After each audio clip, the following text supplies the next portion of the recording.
నమస్కారం అండి అందరికీ. వెల్కమ్ టు సలహాలు సూచనలు. ఈరోజు మన టాపిక్ వచ్చేసి ఫీవర్. ఫీవర్ అనగానే అదేదో జబ్బు అనుకుంటుంటారు అందరూ.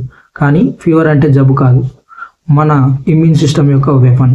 ఎందుకు మన ఇమ్యూన్ సిస్టమ్ యొక్క వెపన్ అన్నానంటే, ఎప్పుడైతే ఈ హాని కలిగించే మైక్రో ఆర్గానిజం మన బాడీలోకి ఎంటర్ అవుతుందో అప్పుడు మన ఇమ్యూన్ సిస్టమ్ మన బాడీ యొక్క టెంపరేచర్ని పెంచుతుంది.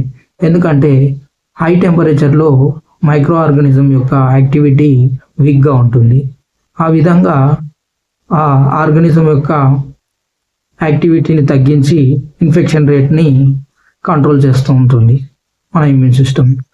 సో ఎప్పుడైతే ఫీవర్ వస్తుందో అప్పుడు గాబరా పడిపోయి ఏ మందులు పడితే ఆ మందులు వాడకండి. ఇంకొకటి, ఇలా అన్నాను కదా అని హై గ్రేడ్ ఫీవర్ని నెగ్లెక్ట్ చేయకండి. ఎందుకంటే తెలుసుగా, ఏదైనా అతి హానికరం. So take care, be cool. Thank you.